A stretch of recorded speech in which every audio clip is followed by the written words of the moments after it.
Hello dear students, मैं खुशबू कुमार आपका इस वीडियो में स्वागत करती हूँ। मैं आज पढ़ाऊंगी अलंकार, जो कि 8 से लेकर के हर एग्जाम में एक ना एक सवाल अलंकार से पूछा ही जाता है। तो चलिए इस वीडियो को आगे बढ़ाते हैं और जानते हैं अलंकार। हम लोग पढ़ रहे हैं अलंकार। हम लोग क्या पढ़ रहे हैं? अलंकार पढ़ रहे हैं। पहले हम लोग जानेंगे अलंकार का अर्थ क्या होता है। अलंकार का अर्थ जानेंगे पहले, उसके बाद जानेंगे अलंकार का परिभाषा क्या होता है, उसके बाद जानेंगे अलंकार के भेद, अलंकार के कितने भेद होते हैं वो जानेंगे, उसके बाद जानेंगे अलंकार के भेद क्या जानेंगे? अलंकार के भेद जानेंगे, उदाहरण सहित जानेंगे। तो चलिए जानते हैं अलंकार क्या है। तो चलिए जानते हैं अलंकार का अर्थ पहले। अलंकार का अर्थ क्या होता है? अलंकार का अर्थ होता है शोभा या तो सजावट। क्या होता है? शोभा या तो सजावट, मेकअप भी बोल सकते हैं। अलंकार दो शब्द से बना है। पहला है अलम प्लस कार। अलम का मतलब होता है आभूषण। अलम का मतलब क्या होता है? आभूषण। और कार का मतलब कार्य होता है। उसके बाद है काव्य की शोभा बढ़ाने वाले। क्या है? काव्य की शोभा बढ़ाने वाले तत्व को अलंकार कहते हैं। काव्य की शोभा बढ़ाने वाले तत्व को क्या कहते हैं? अलंकार कहते हैं। जैसे कोई एक लड़की है, वो ऐसे ही नॉर्मल है, बिना मेकअप के, बिना श्रृंगार के है, और उसमें मेकअप कर दिया जाता है, श्रृंगार उसका कर दिया जाता है, तो उसका शोभा बढ़ जाता है, वो देखने में अच्छा लगने लगता है। वही बोला गया है काव्य की शोभा। क्या है? काव्य की शोभा बढ़ाने वाले तत्व को अलंकार कहते हैं। कोई दो चार लाइन लिखा हुआ, उसमें अच्छा से 2 लाइन और लिख दिया जाता है, तो उसका शोभा बढ़ जाता है, वो देखने में, सुनने में बहुत अच्छा लगता है। उसी तरह है काव्य की शोभा बढ़ाने वाले तत्व को अलंकार कहते हैं। उसके बाद अलंकार के 3 भेद होते हैं। कितने भेद होते हैं? अलंकार के 3 भेद होते हैं। कहीं कहीं आप लोगों को अलंकार के 2 भेद पढ़ने को मिलेगा, लेकिन नहीं, वो गलत है। अलंकार के 3 भेद होते हैं। अलंकार के कितने भेद होता है? 3 भेद होता है। अलंकार के 3 भेद ही होता है, 2 भेद नहीं होता। अगर जो 2 भेद मारोगे तो गलत हो जाएगा। 3 भेद होता है, रियल में 3 भेद होता है अलंकार का। तो पहला है शब्दालंकार। पहला क्या है? शब्दालंकार। दूसरा अर्थालंकार। दूसरा क्या है? अर्थालंकार। और तीसरा है उभय अलंकार। क्या है? उभय अलंकार। उसके बाद है शब्दालंकार के भी भेद होते हैं। पहला है शब्दालंकार, इसका भेद जानेंगे। शब्दालंकार के 3 भेद होते हैं। कितने भेद होते हैं? शब्दालंकार के 3 भेद होते हैं। पहला है अनुप्रास अलंकार। पहला क्या है? अनुप्रास अलंकार। और दूसरा है यमक अलंकार। दूसरा क्या है? यमक अलंकार। तीसरा क्या है? श्लेष अलंकार। तो चलिए जानते हैं ये सब का परिभाषा। तो शब्दालंकार का पहला भेद जानते हैं क्या है? पहला भेद है अनुप्रास अलंकार। शब्दालंकार के पहला भेद क्या है? अनुप्रास अलंकार। इसका परिभाषा है एक ही वर्ण बार बार आए। क्या है? एक ही वर्ण बार बार आए तो वहां अनुप्रास अलंकार होता है। जैसे पप्पू के पक्का पर पपीता पड़ा है। क्या है? पप्पू के पक्का पर पपीता पड़ा है। पक्का मतलब है छत, जो छाया छत नहीं होता है, वही पप्पू।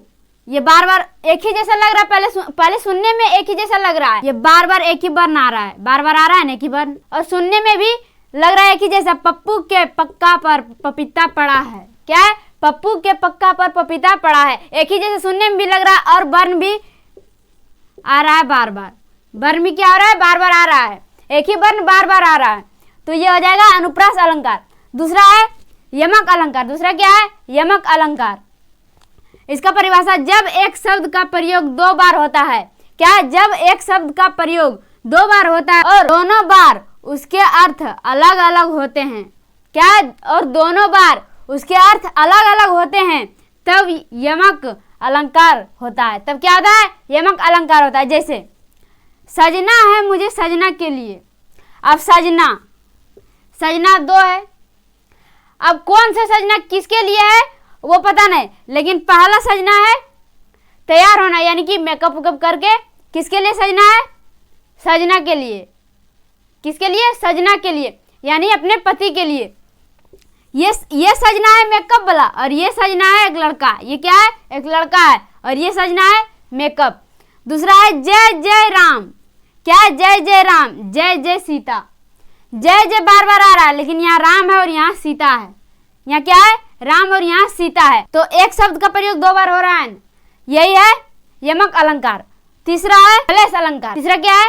श्लेष अलंकार। इसका परिभाषा है एक शब्द के अनेक अर्थ होते हैं। क्या है? एक शब्द के अनेक अर्थ होते हैं। जैसे मधुबन की छाती। क्या है? मधुबन की छाती देखो, सूखी कितनी इसकी कलियां। बोल रहा है एक बगीचा है, उसको देखो, उसकी कलियां खिली हुई है, और जैसे जैसे धूप आता है वो मुरझाता जाता है। वही बोल रहा है एक शब्द का अनेक शब्द। यहाँ भी कलियां, लेकिन यहाँ भी कलियां हो, यहाँ भी कलियां का ही बात हो रहा है, लेकिन एक शब्द का अनेक शब्द बता रहा है। इसमें एक शब्द का अनेक अर्थ बता रहा है, तो यह है श्लेष अलंकार। अब जानेंगे अर्थालंकार, उसका भी भेद होता है। चलिए जानते हैं अर्थालंकार। अब हम लोग जानेंगे अर्थालंकार के भेद। तो अर्थालंकार के 5 भेद होते हैं। कितने भेद होते हैं? अर्थालंकार के 5 भेद होते हैं। पहला है उपमा अलंकार। पहला क्या है? उपमा अलंकार। दूसरा है रूपक अलंकार। दूसरा क्या है? रूपक अलंकार। तीसरा क्या है? उत्प्रेक्षा अलंकार। चौथा क्या है? अतिशयोक्ति अलंकार। और 5वां है मानविकरण अलंकार। 5वां क्या है? मानविकरण अलंकार। तो पहले हम लोग जानेंगे उपमा अलंकार के परिभाषा।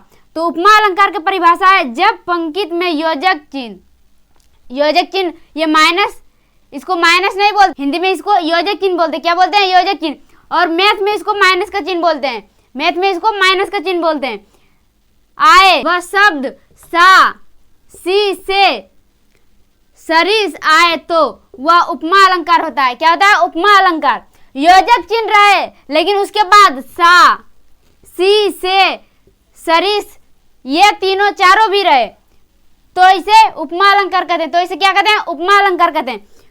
तो जैसे में वह कौन सा फल है, वह कौन सा फल है, कौन के बाद है ना योजक चिन्ह, उसके बाद सा है, योजक चिन्ह भी है और सा भी है। तो वहां सा था ना, यहाँ भी सा। वह कौन सा फल है, उसके बाद वह कौन सी ड्रेस है, योजक चिन्ह भी है और सी भी है। क्या? योजक चिन्ह भी है और सी भी है। वह कौन सी ड्रेस पहनी है। तो ये है उपमा अलंकार। ये क्या है? उपमा अलंकार। तो दूसरा है रूपक अलंकार। दूसरा क्या है? रूपक अलंकार।